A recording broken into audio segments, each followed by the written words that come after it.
I'm going to show you the best size enclosure for every reptile, from micro 5-gallon enclosures all the way to this 1,500-gallon enclosure and everything in between. Keep in mind, this is my opinion based on the research that I've done and the experience I've had over the last 20 years or so. But let's start off with 5 gallons. Basically nothing. In terms of reptiles, I want to make this list everything can be in this enclosure for its entire life. So not just when it's a baby. Did you just fart on me? But for its entire life, it can last in this enclosure. And for 5 gallons, I mean, maybe some micro geckos, but in general, I would say nothing. If you want something in a 5-gallon, choose an invert. So some isopods that you really like, or maybe a small scorpion species or a small spider species. A jumping spider, for example, would be fantastic. So let's start with reptiles at 10 gallons. A 10-gallon enclosure is usually these dimensions right here, usually used as fish tanks, but you can get front opening ones too. And there's really not a lot that you can keep. So I'm going to give you one option here, Stenodactylus. Stenodactylus are these really cool sandfinger geckos or dune geckos, whatever you want to call them, a few different species, and they're tiny and they can be cohabbed. So you can keep maybe 1 or 2, maybe 3 in a 10-gallon enclosure, or go crazy and get a 40-gallon enclosure and put 10 of them in there. UVB, hot basking light, give them some area to hide, and that's basically it. And then you feed them bugs. Stenodactylus in a 10-gallon. For 20 gallons, we have more options. I'm gonna give you 2. I'm going to give you a vertical version, which is one of these enclosures. We'll call it basically 20 gallons, 12 inches by 12 inches by 18 inches tall. And for that, I'm going to say red-eye tree frogs or green tree frogs, but let's call it red eyes because they're a little bit easier to find and everybody knows what they are. Personally, I prefer keeping red-eye tree frogs in groups in bigger enclosures, but if I had just one, I'd probably keep them in a 20-gallon. They're really cool. Their call is unique, but not so loud it's gonna annoy you in your sleep like a milk frog or a white tree frog. I mean, look at these fat boys here. They are so freaking loud.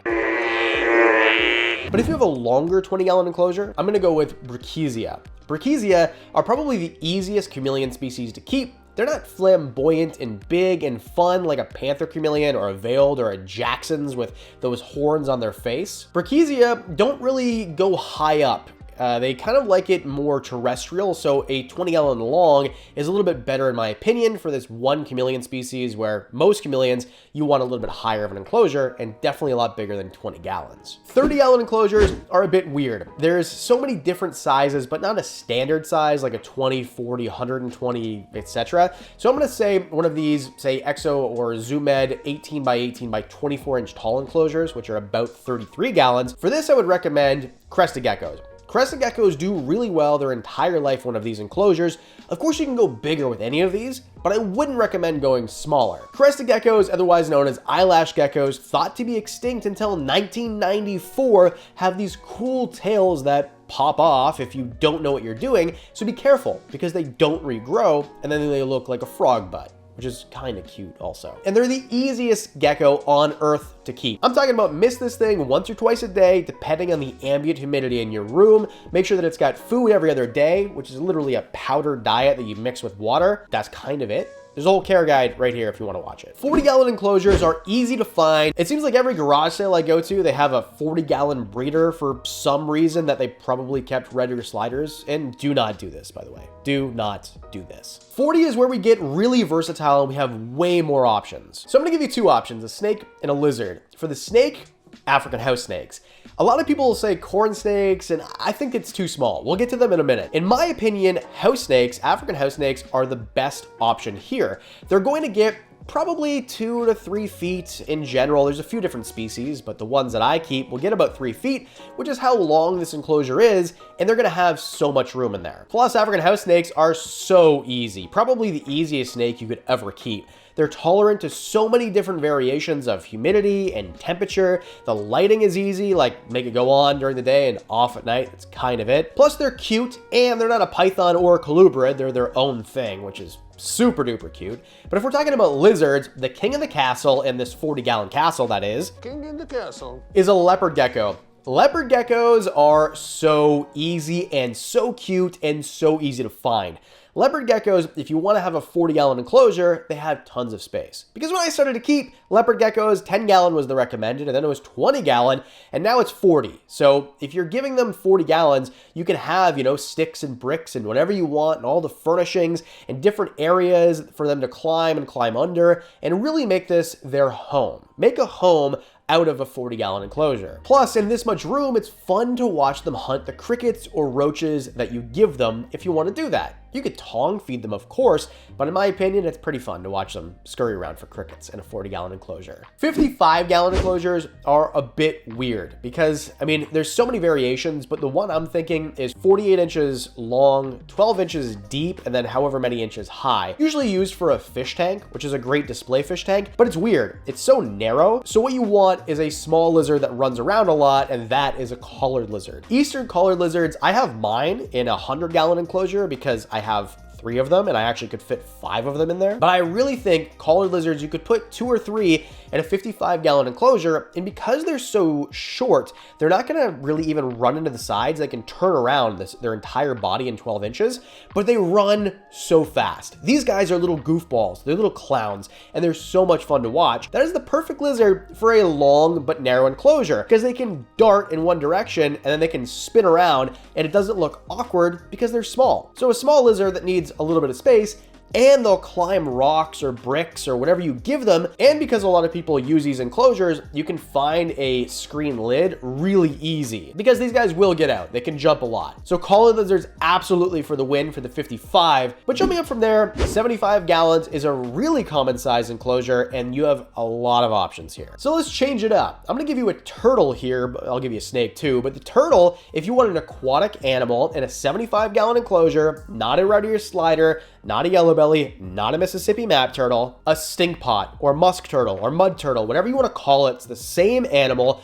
They're tiny and you can keep probably 1, 2, maybe even 3 of them in this enclosure, in this aquarium, which is what it is. Let's call it what it is, if you filter it properly. So get a big robust filter, a canister filter or a sump, whatever you want to do, and watch these guys have an absolute ball. You can even make a rock layer, a rock wall, watch them go in between there, and of course a little bit of a land area too, but they're so much fun. If you want to keep it in the realm of snakes, Antaresia would be a good one here. So spotted pythons, they're a little bit longer. Antaresia, by the way, spotted pythons, children's pythons, pygmy pythons. I'd recommend spotted pythons in a 120 gallon, but you could do 75 for sure. But children's pythons, they would be great in a 75 gallon. You have enough height to give them their semi-arboreal nature, which is what they're going to be using. So you don't have to go super high, but high enough they're off the ground. And because they're probably going to top out around 4 feet, these enclosures are almost perfect because they can stretch out. Lots of room to thermoregulate, giving them the hot side and the cool side. 75-gallon enclosure, Antaresia definitely are the best snake.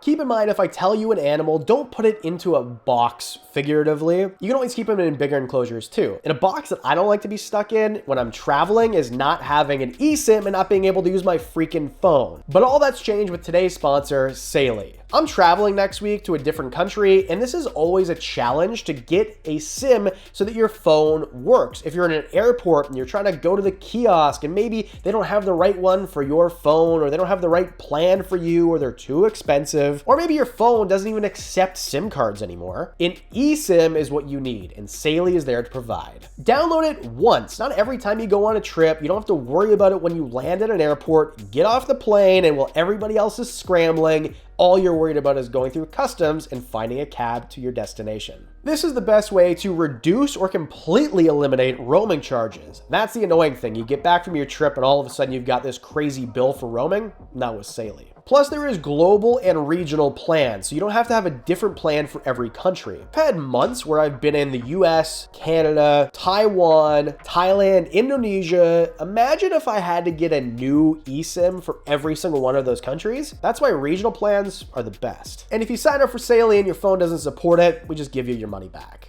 So go to Saley.com/reptiles and get 15% off select data plans when you use code reptiles. Saley.com/reptiles, use code Reptiles to get 15% off select data plans. 120 gallons, this is where we get so many options. It's the standard size enclosure. I'm gonna give you two here. Ball pythons and corn snakes for snakes. Okay, so three. I'm gonna give you three. A 4x2x2 enclosure. You can have a 5-foot snake in there, or you could always go a little bit bigger. We'll get to that in a second. But corn snakes and ball pythons are gonna use it. Corn snakes because they're more active and they're gonna go crazy and just kind of like move around a whole bunch, so they need more room than 75. And ball pythons, not gonna move around as much, but they are a little bit bigger of a snake, and I personally think this is the best size for them. And if you want a lizard, well, it's gonna be a bearded dragon. Bearded dragons need 120 gallon enclosures. They need 4x2x2s. I know we've been doing 40 gallons and 75s in the last decade and a half. No, you're going to need something that they can climb and move. And not only because they are about a 2-foot lizard and they're gonna need to move around and be able to turn around, but also they need a little bit of height because they are semi-arboreal. Some people don't know that. In the wild, they're found on fence posts, so you could go higher if you want, but in my opinion, 4x2x2 fits spaces really well. A lot of the times they're stackable, and you can have a gradient of temperature that is good for bearded dragons because they like it really hot, and it still has room to dissipate to a cooler temperature on the cool side. Up from a 4x2x2 is a 5x2x2, which is becoming much more popular. This is 150 gallons. Enclosures like this one here that I have, the new age enclosure. I love the 5-foot enclosure because it looks a little different and gives you more space to view the animal. Everything that fits in a 4x2x2 would fit in this enclosure too, but to give you brand new animals, I'd say smaller carpet pythons like Erie and Jaya carpet pythons that stay 4 or 5 foot,